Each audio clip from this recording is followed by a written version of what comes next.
Welcome to KPIS నిరంతర సాధన ప్రోగ్రాంలో భాగంగా ఈరోజు మనం ఇంకో ప్రశ్న గురించి డిస్కస్ చేసుకుందాం. సో మేజర్గా టాపిక్ ఏంటంటే పేదరికానికి సంబంధించి టాపిక్ ఇవ్వడం జరిగింది. సో ఈ పేదరికానికి సంబంధించి మనకి ఎగ్జామ్లో ఎన్ని విధాలుగా ప్రశ్న అడిగే స్కోప్ ఉంటుందనే అంశం గురించి ఇక్కడ మేజర్గా డిస్కస్ చేసుకుని తర్వాత మనం ఒక ప్రశ్న గురించి రిలేటెడ్ టు పావర్టీ గురించి ఒకటి చేసుకుందాం. సో మేజర్గా మనకి పేదరికానికి సంబంధించి అది పరిణామ క్రమం ఏ విధంగా ఉంది అని అడిగే స్టాన్సెస్ ఉన్నాయి. సో పరిణామ క్రమం అంటే దాని యొక్క ఏవైతే మెథడ్స్ ఉన్నాయో అదేవిధంగా కొన్ని కమిటీస్ ఉన్నాయి. సో ఆ కమిటీస్ ఏ మెథడ్స్ను ఫాలో అవుతూ పావర్టీని అంచనా వేసిందనే క్వశ్చన్ అడగవచ్చు, రైట్. అదేవిధంగా కొటేషన్ ఆధారంగా మనకి ఎగ్జామ్లో పేదరికానికి సంబంధించి అడిగే స్కోప్ ఉంది. For example, poverty is anyway is threat to prosperity everywhere. Poverty anywhere is threat to prosperity everywhere. ఇటువంటి క్వశ్చన్లు కూడా అడిగే అవకాశం ఉంది. సో పేదరికం ఎక్కడున్నా కూడా అది శ్రేయస్సుకి ఆటంకం కలిగిస్తుంది అనే కొటేషన్ ఆధారంగా మనకి ఎస్ఏలో అడిగే స్కోప్ ఉంది, రైట్. అదేవిధంగా poverty related alleviation program, so పేదరిక నిర్మూలనకు సంబంధించినటువంటి క్వశ్చన్లు కూడా అడగడానికి ఆస్కారం ఉంది. పేదరిక నిర్మూలనకి సంబంధించి ఫర్ ఎగ్జాంపుల్ ఎంజీనరేగా అవ్వచ్చు, లేదంటే ప్రధానమంత్రి గ్రామ్ సడక్ యోజన, అదేవిధంగా నేషనల్ ఫుడ్ సెక్యూరిటీ యాక్ట్ అవ్వచ్చు, లేకపోతే పోషన్ స్కీమ్, ఇవన్నీ కూడా రిలేటెడ్ టు పేదరికాన్ని తగ్గించడానికి తీసుకొచ్చినటువంటి పథకాలే. అదేవిధంగా పేదరికానికి గల కారణాలు ఏంటి, సో దాని యొక్క ప్రభావం ఏంటి అని అడగచ్చు. సో ఈ రెండింటి గురించి అడుగుతూనే ప్రభుత్వం తీసుకొచ్చినటువంటి పేదరిక నిర్మూలనకు సంబంధించినటువంటి స్కీమ్స్ ఏవైనా ఉంటే వాటి గురించి డిస్కస్ చేయమని అడుగుతాడు. అదేవిధంగా ఇంకా రీసెంట్ డెవలప్మెంట్స్ ఏవైనా ఉంటే దాని గురించి కూడా అడగడానికి స్కోప్ ఉంది. For example, feminisation of poverty అనేది అవ్వచ్చు, అదేవిధంగా ఫెమినైజేషన్ ఆఫ్ పావర్టీ అవ్వచ్చు, అదేవిధంగా ఫెమినైజేషన్ ఆఫ్ అగ్రికల్చర్, ఇటువంటి అంశాలన్నీ కూడా పావర్టీకి సంబంధించి అడగచ్చు. ఇవి మాత్రమే కాకుండా సమ్మిళిత వృత్తి గురించి కూడా అడగడానికి స్కోప్ ఉంది. సో ఇంక్లూజివ్ గ్రోత్ గురించి కూడా అడగడానికి స్కోప్ ఉంది. సో అదేవిధంగా ఎకనామిక్ గ్రోత్ గురించి, economic development versus economic development గురించి కూడా అడగడానికి స్కోప్ ఉంది. సో మోస్ట్లీ ఇవి దాటి పేదరికానికి సంబంధించి ఎగ్జామ్లో అడగడానికి ఇవి దాటి వెళ్ళే స్కోప్ అయితే ఉండదు. సో మోస్ట్లీ ఎస్ఏ అవ్వచ్చు, లేదంటే జనరల్ స్టడీస్లో భాగంగా మనకి ఇండియన్ సొసైటీ అవ్వచ్చు, లేదంటే ఎకానమీ రిలేటెడ్గా పేదరికానికి సంబంధించి ఇవి దాటి మరి ఖచ్చితంగా వెళ్ళడం, రైట్. సో ఇకపోతే మేజర్గా మనం ఈరోజు ప్రశ్న గురించి చూద్దాం. సో పేదరికాన్ని కొలవడానికి భారతదేశం యొక్క విధానం సంవత్సరాలుగా ఎలా అభివృద్ధి చెందింది. సో మేజర్గా పేదరిక కొలమానం గురించి అడిగారు. సో అది ఏ విధంగా ఎవాల్యుయేషన్ అవుతూ వచ్చిందనే అంశం గురించి అడగడం జరిగింది. అదేవిధంగా ప్రభుత్వం మరియు ప్రపంచ సంస్థలతో ఏర్పాటు చేయబడిన వివిధ పేదరిక పరిమితుల చిక్కులు ఏమిటి అనే అంశం గురించి కూడా అడిగారు. సో చాలా ఇండెక్సెస్ ఉన్నాయి, అందులో కొన్ని లిమిటేషన్స్ అనేవి ఉన్నాయి, అదేవిధంగా అందులో కొన్ని ఛాలెంజెస్, సమస్యలు కూడా, చిక్కులు కూడా ఉన్నాయి అనే అంశం గురించి అడిగారు.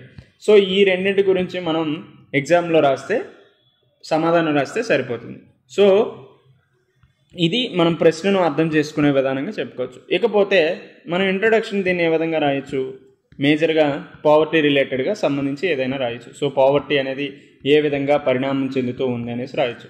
పావర్టీ మెథడ్స్ అవ్వచ్చు, లేదంటే పావర్టీ రిలేటెడ్ ఇండెక్సెస్ అవ్వచ్చు, లేదంటే కమిటీ రిలేటెడ్గా చెప్తూ పేదరిక కొలమానం అనేది ఏ విధంగా పరిణామం చెందుతూ ఉంది అనే అంశం గురించి మనం ఇంట్రొడక్షన్లో స్టార్ట్ చేయొచ్చు, రైట్. ఇకపోతే పేదరికానికి సంబంధించి కొన్ని అంశాల గురించి ఇక్కడ నేను డిస్కస్ చేస్తా. సో దానికి రిలేటెడ్గా మీరు ఈ ఆన్సర్లో రాయాల్సి ఉంటుంది, రైట్. సో ఫస్ట్ పేదరికానికి సంబంధించినటువంటి కాన్సెప్ట్స్. పేదరికం ఎన్ని రకాలుగా ఉంటుందంటే రెండు రకాలుగా ఉంటుంది. ఒకటి సాపేక్ష పేదరికం అని, రెండు నిరపేక్ష పేదరికం. సో ఈ సాపేక్ష పేదరికం ఏదైతే ఉందో, అబ్సల్యూట్ పావర్టీ అనేది మోస్ట్లీ అభివృద్ధి చెందుతున్న దేశాల్లో ఎక్కువగా కనిపిస్తుంది. కనీస మౌలిక వసతులు అవ్వచ్చు, లైక్ కనీస మౌలిక వసతులు అంటే ఫుడ్ అవ్వచ్చు, క్లాతింగ్ అవ్వచ్చు, ఎడ్యుకేషన్ అవ్వచ్చు, హెల్త్ ఫెసిలిటీస్, ఇవేవి కూడా సరిగ్గా లేకపోతే దాన్ని సాపేక్ష పేదరికంగా చెప్పుకుంటారు. అది మోస్ట్లీ అభివృద్ధి చెందుతున్న దేశాల్లో కనిపిస్తుంది. మరి నిరపేక్ష పేదరికం అంటే ఏంటి? సో రిలేటివ్ పావర్టీ అంటే ఇది మోస్ట్లీ డెవలప్డ్ కంట్రీస్లో మనకి ఎక్కువగా కనిపిస్తుంది, రైట్. సో ఇప్పుడు యుఎస్ఏ తీసుకోండి. యుఎస్ఏలో కారు లేకపోతే వాళ్ళు పేదరికంలో ఉన్నారని చెప్తారు. సో ఈ టైప్ ఆఫ్ పావర్టీ మనం నిరపేక్ష పేదరికంగా చెప్పుకోవచ్చు. సో మోస్ట్లీ ఇండియాలో ఎక్కువగా సాపేక్ష పేదరికం అనేది ఉంది, రైట్. ఇది పేదరికానికి సంబంధించినటువంటి రకాలుగా చెప్పుకోవచ్చు. సో దీన్ని బేస్ చేసుకునే చాలా మెథడ్స్ని, పావర్టీని కొలచడానికి చాలా మెథడ్స్ని తీసుకురావడం జరిగింది. అవి ఏంటంటే, ఒకటి యూనిఫామ్ రీకాల్ పీరియడ్, అదేవిధంగా ఎంఆర్పి మిక్స్డ్ రీకాల్ పీరియడ్, అదేవిధంగా ఎంఎంఆర్పి అంటే మోడిఫైడ్ మిక్స్డ్ రీకాల్ పీరియడ్గా చెప్పుకుంటాం. సో వీటి ఆధారంగానే తర్వాత వచ్చిన కమిటీలు తమ యొక్క పేదరిక అంచనాలను వేయడం జరిగింది. సో మనం ఈ మూడింటిని డిస్కస్ చేస్తూనే ఈ కమిటీస్ ఏంటి అనే దాని గురించి చెప్తూ ఎవాల్యుయేషన్ గురించి చెప్తే సరిపోతుంది, రైట్. సో ఈ మెథడ్స్ గురించి మనం డివైడ్ చేసుకుంటూ రాస్తే చాలా బాగుంటుంది ప్రెజెంటేషన్. సో యూఆర్పి అంటే ఏంటి, ఎంఆర్పి అంటే ఏంటి, ఎంఎంఆర్పి అంటే ఏంటి అనే దాని గురించి మనం ఎక్స్ప్లెయిన్ చేసుకుంటూ వెళ్ళాలి. సో యూఆర్పి అనేది మోస్ట్లీ 1993-94 వరకు మనం పేదరికం కొలవడానికి ఈ అంచనాన్ని ఎక్కువగా ఉపయోగించారు. ఇది 1999 నుంచి 2000 తర్వాత ఈ ఎంఆర్పి మెథడ్ని తీసుకురావడం జరిగింది. సో ఇది రీసెంట్గా రంగరాజన్ కమిటీ ఏదైతే ఉందో 2014లో ఏర్పాటు చేయడం జరిగింది. సో ఈ రంగరాజన్ కమిటీ ఎంఎంఆర్పి మెథడ్ని తీసుకొని పేదరిక అంచనాన్ని వేయడం జరిగింది. సో మేజర్గా ఇక్కడ మంత్లీ కన్జంప్షన్ ఎక్స్పెండిచర్ని తీసుకొని ఏదైతే వినియోగిత సమాచారం ఉంటుందో దాని ఆధారంగానే ఇక్కడ పేదరికాన్ని అంచడం వేయడం జరిగింది. సో మ్యాక్సిమం కన్జంప్షన్ డేటా అనేది 30 డేస్కి సంబంధించిన కన్జంప్షన్ డేటాని తీసుకోవడం జరిగింది ఇక్కడ. సో ఇక్కడైతే 2 రకాల డేటాని మనం తీసుకోవడం జరిగింది ఎంఆర్పి మెథడ్లో. ఒకటి నాన్ ఫుడ్ ఐటమ్స్ గాను, అదేవిధంగా కన్జంప్షన్ డేటా ఆధారంగా ఇక్కడ పేదరికాన్ని అంచనా వేయడం జరిగింది. సో నాన్ ఫుడ్ ఐటమ్స్ అయితే 365 రోజుల కొలమానంగా తీసుకున్నారు. కన్జంప్షన్ డేటాని 30 డేస్ రీకాల్ పీరియడ్గా తీసుకోవడం జరిగింది, రైట్. ఇక్కడ 3 రకాల డేటాని తీసుకోవడం జరిగింది. ఇక్కడ మోడిఫైడ్ మిక్స్డ్ రీకాల్ పీరియడ్లో 3 రకాల డేటాని తీసుకోవడం జరిగింది. అవి ఏంటండి, ఒకటి 365 డే రీకాల్ పీరియడ్, అదేవిధంగా 30 డే రీకాల్ పీరియడ్, అదేవిధంగా 7 డే రీకాల్ పీరియడ్ని కూడా తీసుకోవడం జరిగింది. సో మేజర్గా 5 ఫుడ్ ఐటమ్స్ ఏవైతే పెరిషబుల్ ఐటమ్స్ ఉంటాయో దాన్ని ఇక్కడ తీసుకున్నారు. 7 డే ఐటెంలో mostly perishable, it's nothing like fishes అవ్వచ్చు, లేదంటే వెజిటేబుల్స్ అవ్వచ్చు, ఇటువంటి అన్ని అంశాలను కూడా ఈ 7 డే రీకాల్ పీరియడ్లో తీసుకున్నారు. 365 డేలో ఇక్కడ ఏదైతే నాన్ ఫుడ్ ఐటమ్స్ తీసుకున్నారో ఆ ఐటమ్స్ని తీసుకొని ఇక్కడ మెజర్ చేయడం జరిగింది. సో ఈ విధంగా ఈ 3 డిఫరెన్సెస్ అనేవి ఉంటాయని మనం తెలుసుకోవచ్చు. ఇకపోతే ఎవాల్యుయేషన్ అనేది ఏ విధంగా జరిగిందనేది మనం డిస్కస్ చేసుకోవాలి. సో వీలైతే వీటిని ఈ ఎవాల్యుయేషన్లో భాగంగా ఇంటర్లింక్ చేసైనా చెప్పండి, లేదంటే సపరేట్గా చెప్పినా కూడా బాగానే ఉంటుంది, రైట్. సో ఎవాల్యుయేషన్ అనేది మనం 2 రకాలుగా చెప్పుకోవచ్చు. ఎవాల్యుయేషన్ అనేది 2 విధాలుగా చెప్పుకోవచ్చు. ఒకటి ప్రీ ఇండిపెండెన్స్, స్వాతంత్రానికి ముందు అంటే 1947 కంటే ముందు, అదేవిధంగా పోస్ట్ ఇండిపెండెన్స్ 1947 తర్వాత. సో మేజర్గా 1947 కంటే ముందు జరిగినవన్నీ కూడా మోస్ట్లీ ఇన్కమ్ బేస్డ్గానే ఉన్నాయి. సో ఇన్కమ్ బేస్డ్గా ఉన్నాయి, దట్టు డేటా అనేది ప్రాపర్గా లేకపోవడం జరిగింది. సో ఎగ్జాంపుల్గా ఇక్కడ ఏమని చెప్తాం, సో ఫస్ట్ ఇండియాలో పవర్టీని అంచనా వేసింది ఎవరంటే దాదాబాయ్ నౌరోజీ గారు అనేసి మనందరికీ తెలుసు. సో ఆయన బుక్ ఏంటి, poverty and an British rule in India అనే పుస్తకంలో భాగంగా దాదాబాయ్ నౌరోజీ గారు ఇన్కమ్ బేస్డ్గా పేదరికాన్ని అంచనా వేయడం జరిగింది. అదేవిధంగా నేషనల్ ప్లానింగ్ కమిటీ 1938లో కూడా పేదరికాన్ని అంచనా వేయడం జరిగింది. ఇకపోతే 1944లో వచ్చినటువంటి బాంబే ప్లాన్ కూడా పేదరికాన్ని అంచనా వేసింది. సో మేజర్గా ప్రీ ఇండిపెండెన్స్ టైంలో ఈ 3 అంచనాలు వేయడం జరిగింది. ఆ తర్వాత పోస్ట్ ఇండిపెండెన్స్లో వచ్చినటువంటి ఏవైతే కమిటీస్ ఉన్నాయో అవి మనకి ఎగ్జామ్ పర్స్పెక్టివ్లో ఇంపార్టెంట్. సో ఇవి రాస్తే మనకు ఖచ్చితంగా వాల్యూ యాడెడ్గా ఉంటుంది. సో మోస్ట్లీ ఒక 1/2 మార్కు అలా పెరిగే అవకాశం కూడా ఉంటుంది, రైట్. సో పోస్ట్ ఇండిపెండెన్స్ తర్వాత వచ్చినటువంటి ఇవేంటో చూద్దాం ఒకసారి. సో దీన్ని ఎవాల్యుయేషన్ అన్నాడు కాబట్టి మనం ఏ విధంగా రాసుకుంటామంటే, ఫస్ట్ కమిటీస్ రూపంగా చెప్పుకోండి. ఫర్ ఎగ్జాంపుల్ 1971లో వచ్చినటువంటి దండేకర్ నీలాకాంత్ కమిటీ అవ్వచ్చు, దండేకర్ నీలాకాంత్ కమిటీ. అదేవిధంగా తర్వాత 1979లో వచ్చిన వైకే అలక్ కమిటీ, అదేవిధంగా అందరికీ తెలిసిన లకడావాలా కమిటీ, అదేవిధంగా 2009లో వచ్చినటువంటి, ఇది చాలా ఇంపార్టెంట్, 2009లో సురేష్ టెండూల్కర్ కమిటీ, అదేవిధంగా 2014లో వచ్చినటువంటి రంగరాజన్ కమిటీ. సో ఈ కమిటీలు మనకి ఇంపార్టెంట్, రైట్. సో ఒకటి దండేకర్ నీలాకాంత్ కమిటీ, అదేవిధంగా వైకే అలగు లకడావాలా కమిటీ, అదేవిధంగా సురేష్ టెండూల్కర్ కమిటీ, అదేవిధంగా రంగరాజన్ కమిటీ అనేవి మనకి ఇంపార్టెంట్. ఓకే, తర్వాత దీనికి అనుగుణంగా ఇక్కడ ఏ అంశాలు మనకి ఇంపార్టెంట్ అనేది చూసుకోవాలి, రైట్. దండేకర్ నీలాకాంత్ కమిటీ, అదేవిధంగా వైకే అలగ్ కమిటీ అనేది క్యాలరీస్ ఆధారంగా పేదరికాన్ని అంచనా వేయడం జరిగింది. ఇక్కడ సురేష్ టెండూల్కర్ కమిటీ అయితే మనం యూనిఫామ్ రీకాల్ పీరియడ్ అనే అంశం ఏదైతే ఉందో దానికి అనుగుణంగా వేయడం జరిగింది. యూనిఫామ్ రీకాల్ పీరియడ్, అదేవిధంగా ఎంఆర్పి ఆధారంగా వేశారు. రంగరాజన్ కమిటీ అయితే ఎంఎంఆర్పి అనే దాన్ని తీసుకొని పేదరికాన్ని అంచనా వేసింది. ఎంఎంఆర్పి అంటే మోడిఫైడ్ మిక్స్డ్ రీకాల్ పీరియడ్ ఆధారంగా వేయడం జరిగింది, రైట్. సో ఒక్కొక్క దానికి మనం డిఫరెన్స్ చేసుకుంటూ వెళ్ళిపోవాలి. సో దండేకర్ నీలాకాంత్ కమిటీ అనేది క్యాలరీల ఆధారంగా వేయడం జరిగింది. సో ఏ విధంగా క్యాలరీ ఆధారంగా అంటే 2250 క్యాలరీలు పర్ డే ఎంతవరకు ఉపయోగిస్తారో ఆ విధంగా వేశారు. ఇక్కడ హెడ్ కౌంట్ రేషియో అనేది రూరల్లో చూసుకుంటే 40%, అదేవిధంగా అర్బన్లో చూసుకుంటే 50%గా ఉంది, రైట్. అదేవిధంగా వైకే అలగ్ కమిటీ తీసుకుంటే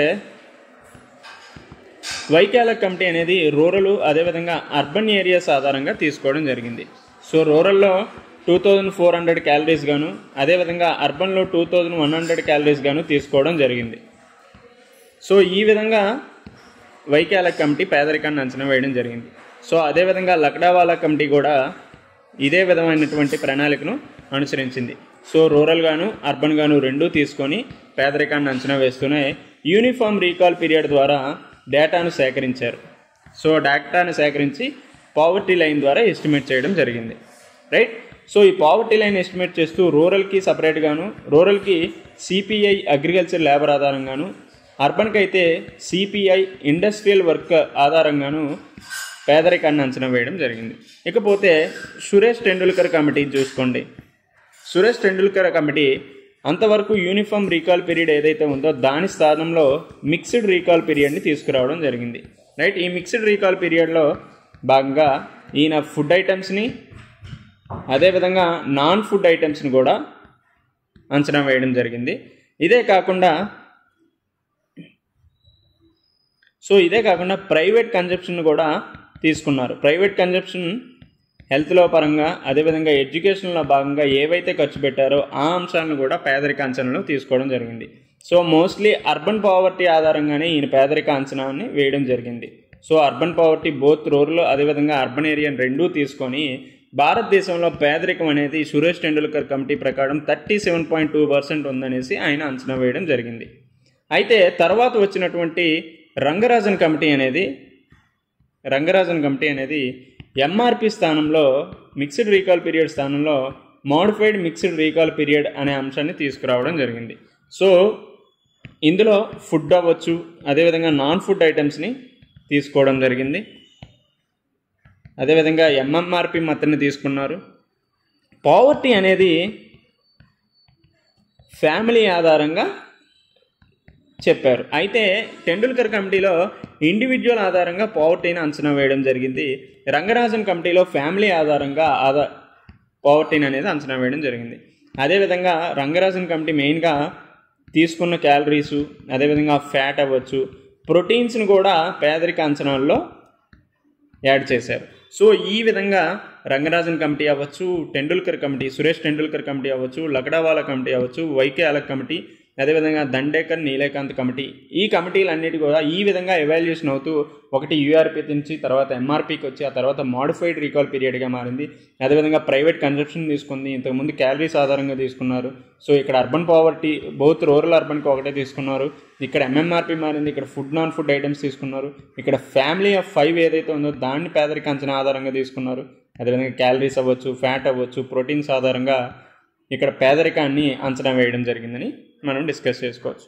ఇకపోతే క్వశ్చన్లో మేజర్గా ఇంకో అంశం గురించి ఏం అడిగాడు, పేదరిక ప్రపంచ సంస్థలచే ప్రభుత్వం ఏర్పాటు చేయబడిన వివిధ పేదరిక పరిమితుల చిక్కుల గురించి రాయండి అని అన్నాడు. సో ఇలాంటప్పుడు మనం ఏమేమి అంశాల గురించి డిస్కస్ చేస్తామంటే ప్రపంచ సంస్థలు అంటే మేజర్గా మనకు గుర్తొచ్చేది పేదరికానికి సంబంధించి అయితే ఒకటి ప్రపంచ బ్యాంకు, వరల్డ్ బ్యాంక్ ఒకటి, అదేవిధంగా యుఎన్డిపి అనేది ఒకటి.